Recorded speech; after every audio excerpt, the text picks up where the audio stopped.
welcome to the Labor Force Podcast. Stories of the working class in a time of renewed labor militancy and awareness that capitalism is a rotten deal.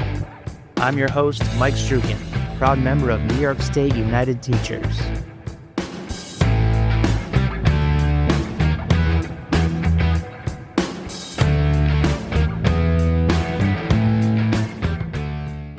We start this week with a reaffirmation, a confirmation that you well know if you're listening to this.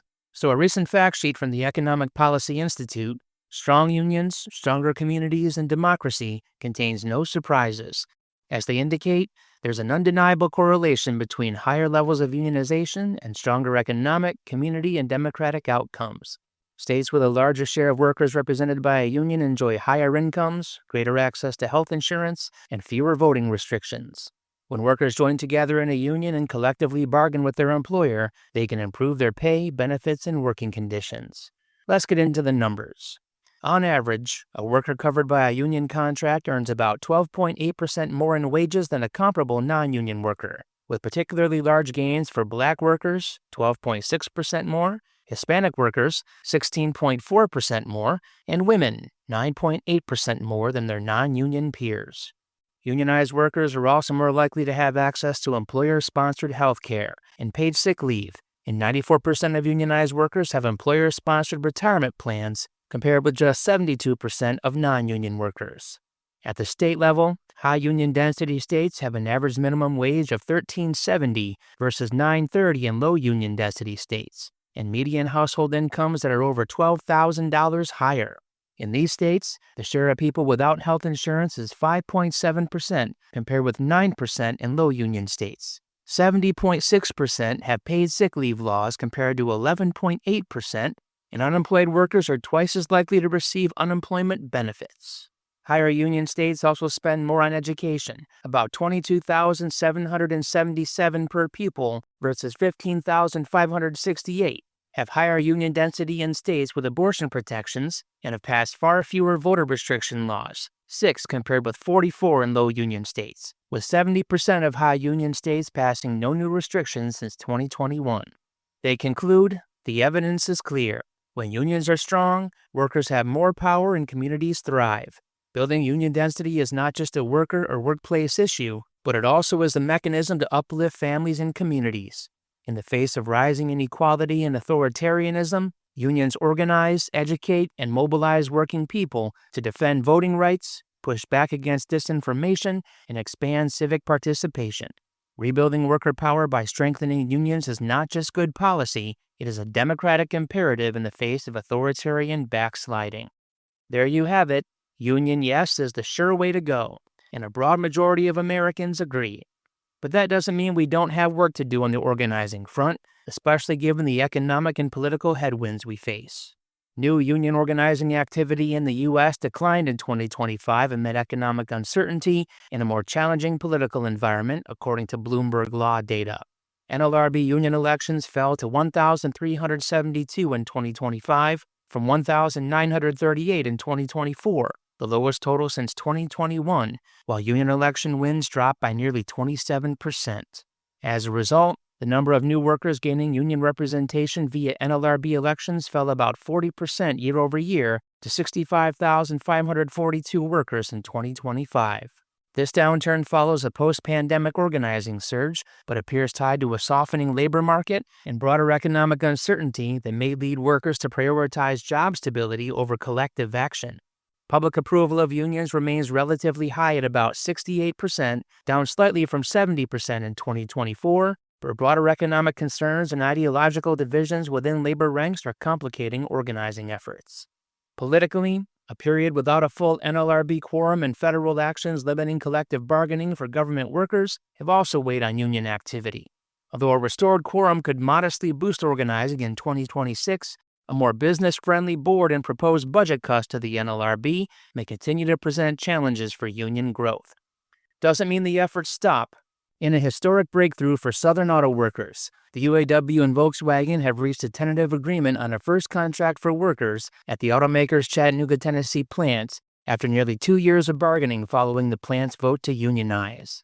The tentative contract would provide workers with 20% across-the-board wage increases, affordable health care, real job security, and other improvements, according to the UAW, which represents about 3,200 members at the facility. The Chattanooga plant became notable after employees there became the first Southern auto workers outside the Big Three to join the union, and the vote was seen as a major milestone in expanding union representation in the region. UAW President Shawn Fain said workers have now secured a life-changing first agreement, while Volkswagen said the deal will deliver meaningful changes for our workforce, including increased wages, reduced healthcare costs, and more paid time off.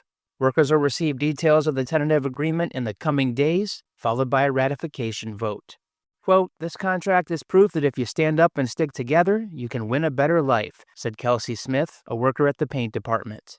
"No matter where you live or where you work, auto workers deserve a union contract, whether at the Big Three or Volkswagen, from Detroit to Chattanooga. Volkswagen workers are showing the whole country what's possible." The Chattanooga victory signals a profound shift in the Southern auto industry as workers across the region stand up to global corporations, demand their fair share, and build a future where auto workers, no matter where they live or what company they work for, have a collective voice and a seat at the table. And we have an excellent follow-up story out of Iowa.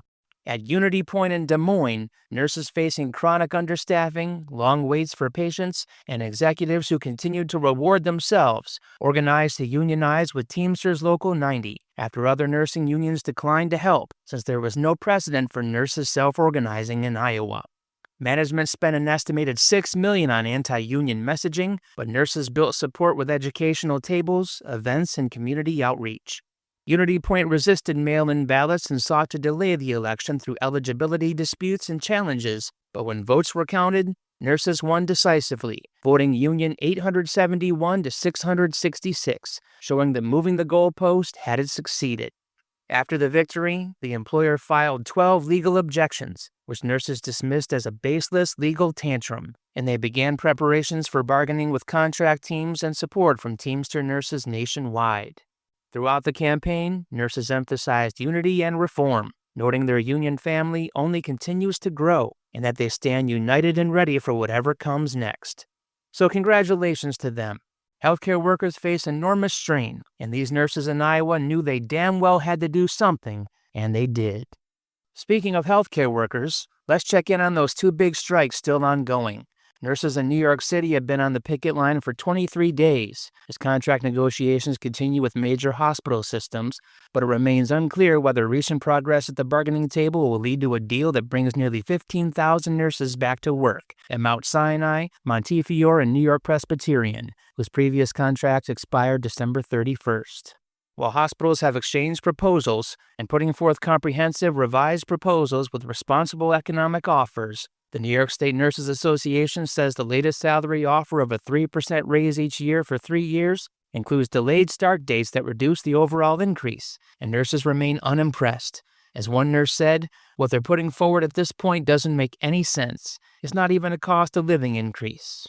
Nurses have tentatively agreed to maintain premium-free health benefits, but staffing and hospital safety remain key sticking points, with union officials warning systems like New York Presbyterian are seeking to roll back provisions that enforce staffing ratios nurses won in prior contracts. Hospitals argue they've offered a fair, reasonable, and responsible economic proposal and must consider smaller safety net facilities with limited resources, while unionized nurses, now eligible for unemployment benefits, protest ongoing conditions and call on city and state leaders to help bring about an agreement. And Kaiser Permanente is preparing for an expanded labor dispute as unions representing about 3,000 pharmacy and lab workers filed notice to strike in Southern California starting February 9th, even as an ongoing strike by more than 31,000 nurses and other healthcare workers continues into a second week and beyond. The United Food and Commercial Workers Union notified Kaiser of the planned walkout, while the United Nurses Associations of California, Union of Healthcare Professionals, began its open-ended strike on January 26th in California and Hawaii. The UFCW Southern California local said members, including pharmacy techs and clinical lab scientists, will strike after Kaiser stalled bargaining and violated federal labor law. And both the UFCW and UNACUHCP accused Kaiser of unlawfully walking away from a national bargaining process, while Kaiser, of course, said it has been negotiating in good faith.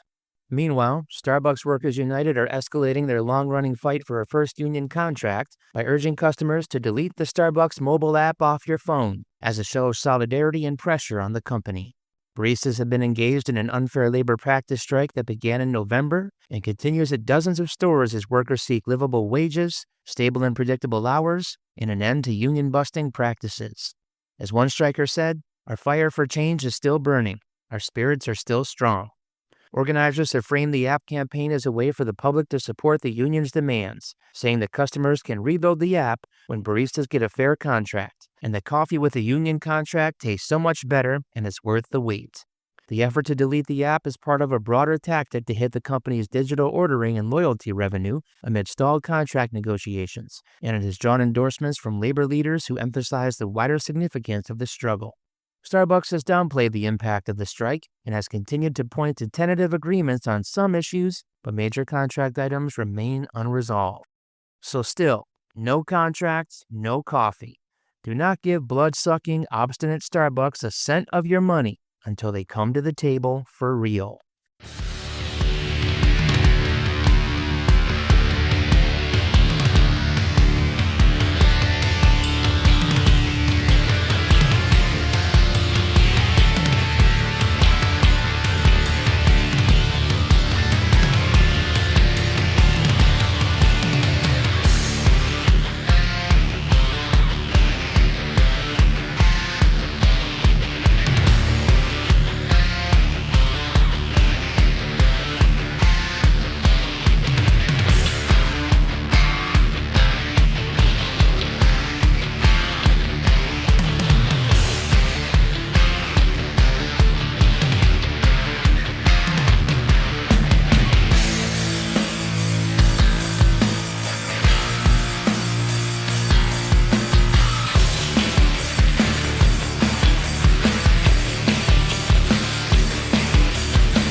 And wouldn't you know it, in this system, it's a big leap forward when you can get it, then a big capitalist shove back.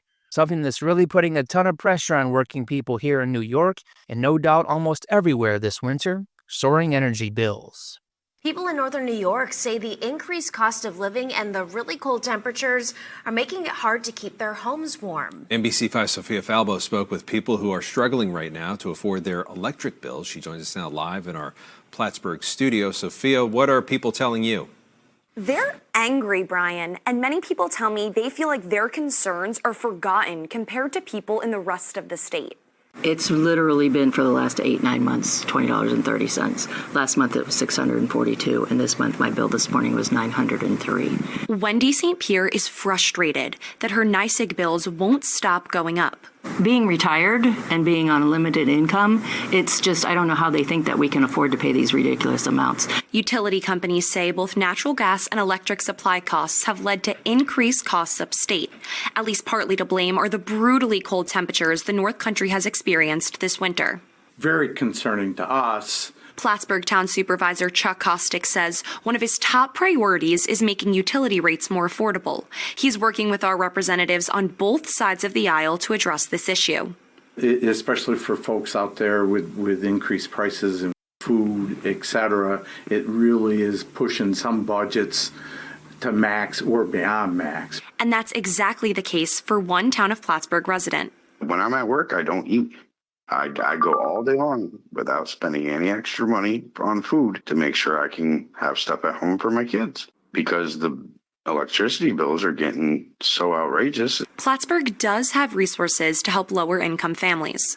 The problem is they're struggling themselves. Last year, we had a goal of $80,000, and we only got $62,000 fundraised, and that's a big hole for us since we use that money to help the community. It is very tough for us to help right now. The Salvation Army in Plattsburgh has an emergency program to help people pay their utility bills. But because they're in an $18,000 deficit from the Red Kettle campaign, their biggest fundraiser of the year, they're having to refer people to other local groups, like JCEO. The need is affecting everyone right now. Supervisor Kostick is planning a customer service session with NYSEG at Plattsburgh Town Hall in early March. We'll bring you more details about that event when we have them. Live in the Plattsburgh newsroom, Sophia Falbo, NBC 5 News. If that isn't just a down, dirty, and depressing story as we all freeze. No accident that we now have a debt crisis that keeps piling up. Let's put it in perspective. According to an AARP report, New Yorkers are sitting on over $1.8 billion. Yep, billion with a B, in unpaid gas and electric bills. That's as of just December. Over 1.3 million utility customers were officially at least 2 months behind on payments. It's massive, and the ripple effects are everywhere. And if you're asking, so what happens if folks fall behind? Let me just say, it's not just a late fee. In 2025, more than 400,000 households ended up facing disconnection. That's rough. About 34,000 families losing gas or electricity every month. Now, some protections kick in during the coldest winter months, but those only go so far, and debts still rack up. It kind of makes you wonder how anyone, especially those just scraping by, can keep up, right? AARP has also been warning that retirees and folks living on fixed incomes are getting hit hardest. For them, it isn't just a matter of paying a few bucks more. It's the difference between being able to age with dignity and independence or suddenly finding themselves in a crisis because they can't keep the lights and heat on. I mean, New York prides itself on being a place where people can live and age with dignity. But with this affordability crisis, that goal is feeling way out of reach for too many. So all right, why are these bills ballooning in the first place? It's not just about folks missing payments. The costs themselves are going up, fast. Most of it comes down to the wholesale market, and specifically natural gas. Last year, the price for natural gas pretty much doubled. We're talking prices going from $2.10 to $4.64 per million BTUs just in a year. That's a wild jump. And since about half of New York's power comes from natural gas plants, when gas costs go up, electric prices just follow right behind. And it's not just supply costs. State regulators okayed a new rate plan last year that bumped up the delivery rates by about 10%. So on your bill, both the actual energy and the cost to deliver it, those are both up. Utilities like National Grid, for example, have to buy what they sell you at whatever the market's doing, and that gets passed directly to customers. No surprise, people feel like they've got no say in any of this. This hits especially hard if you're just not reading about it, but living it daily. I mean, growing up in upstate New York, you got one of those bone-chilling winters. My family used to track the thermostat almost like it was some sort of contest. How low can we go and still be comfortable? Wasn't really a game, though. If you're deciding whether to bump up the heat when it's -10 outside because you know next month's bill is coming, man, that stress is real. And for a lot of working families, it was always that delicate balance, even before all these prices shot up. Let's talk about what's actually happening on the ground and what, if anything, is being done. So National Grid said they started reaching out to folks who are behind on payments, and they say that's helped keep the overall percentage from rising. But debt levels are still sky high. Upstate alone, 230,000 National Grid customers are more than 2 months behind, and together they owe over $348 million. It's hard to even imagine that number, but these are real families, not just numbers in a spreadsheet. And then the weather doesn't make things any easier. The National Weather Service says this winter's been about 15 to 20% colder than usual, so the heat's on longer, which means even more money out the door just to keep your house warm. Anyone who's lived through a cold snap knows the sound of the furnace running nonstop is kind of a ticking wallet bomb, right? Still, people are fighting back in their own way. You've got groups like AARP out there, not just giving warnings, but actively petitioning the Public Service Commission, the folks who regulate these utilities, to do more for everyday people. There's also talk about what other states are doing to shore up protections for working-class folks facing utility shutoffs or massive debt, and maybe New York can learn something from them. After that, we need to talk of real action. So if you'd asked me maybe, 2 years ago, hell, even a year ago, if a general strike could actually happen in the United States, and in Minnesota of all places, I would have said sure, maybe in some alternate universe. But then January 23rd hits, and there it was. I mean, for real, this was a full-blown general strike right up in Minneapolis, and I don't think I'm exaggerating when I say it threw everyone for a loop, including some of the old-timers in the labor scene who'd seen it all. Picture this, over 100,000 people out there. I'm talking in minus 30, like real face hurts, why am I outside cold? School districts basically just shut down, and at least 700 businesses closed their doors in solidarity. It kind of felt like the whole city was holding its breath, every bit of it humming with that raw sense that something big was going on. And get this, about 23% of Minnesotans said they participated. That's no small crowd. It's like 1 in 4 people. That's not just folks at the protest downtown. That's parents keeping their kids home, food service workers not showing up, bus drivers, you name it. What really blew me away was how it rippled out. Over 300 solidarity actions across the entire country. And these weren't just your usual suspects or professional organizers running the show. You could have walked past a picket line in front of the city's biggest bakery right before dawn. It would have been like everything's frozen stiff, people in snow pants and steaming coffee and signs, but there would have been this weird electricity in the air. You would have even seen some neighbors coming out. Maybe not union folks themselves, but you would see it in their faces. Something would have changed, and when one block had started moving, the next neighborhood would join in. You can't fake that kind of energy. So that's Minnesota, but what's wild is how fast that energy spreads. Suddenly everyone's talking about May 1st, May Day, as the day for something nationwide. It's got this snowball thing going on.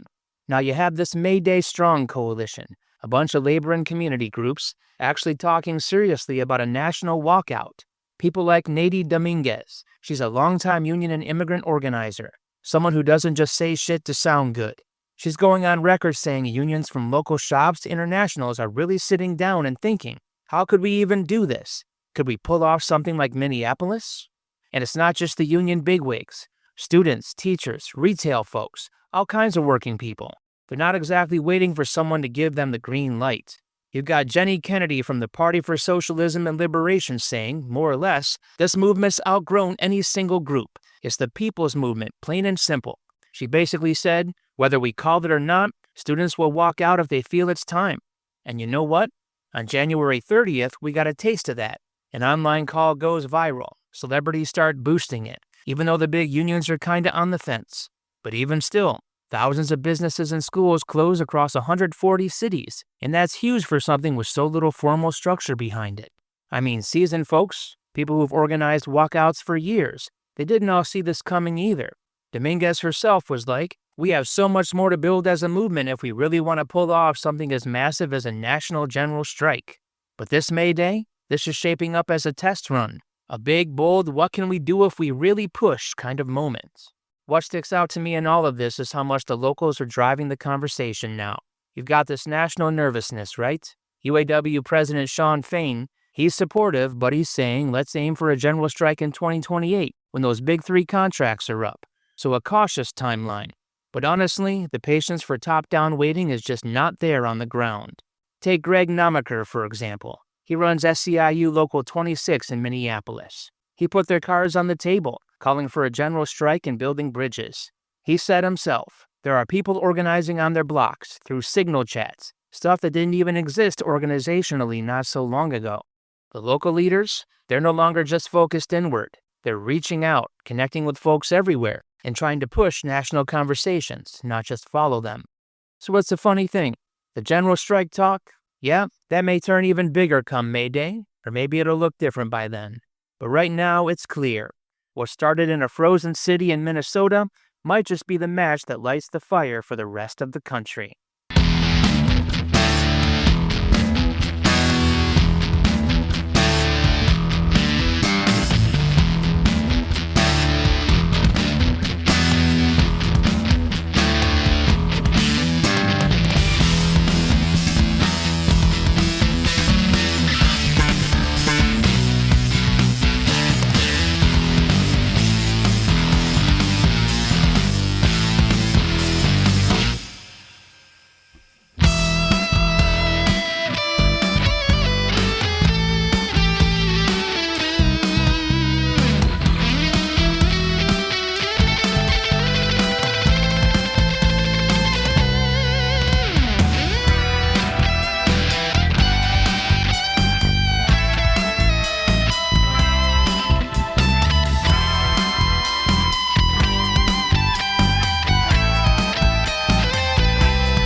So here's the thread running through all of this. When workers organize, life actually gets better. The data proves it, the victories prove it, and the resistance proves it too. Nothing happens because corporations suddenly grow a conscience. It happens because working people decide they've had enough and move together. At the same time, the system keeps pushing back.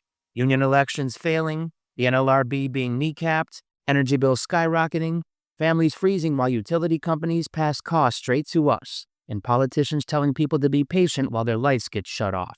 That's not accidental. That's what an economy built for profit over people looks like in real life. And yet, even with all that pressure, we're seeing something new break through. Minneapolis shutting down in the dead of winter, solidarity actions rippling across the country, and serious conversations about May Day and what collective action could look like on a national scale. So no, this isn't a moment for wishful thinking. It's a moment for choosing sides. Either working people keep absorbing the hits, higher bills, worse conditions, weaker protections, or we keep building the kind of power that forces change. The lesson of this week is simple. Unions still work, collective action still works, and when people move together, even the biggest institutions start to crack. The question isn't whether change is possible, it's whether enough of us are willing to stand up, link arms, and make it unavoidable. Well, that does it for this episode. If you like what you hear, give a rate or review on your favorite podcast app to help me grow. I'm proud to be part of the Labor Radio Podcast Network, with over 200 labor shows you can check out at laborradionetwork.org. This has been the Labor Force Podcast. I'm Mike Strukin. Solidarity, always.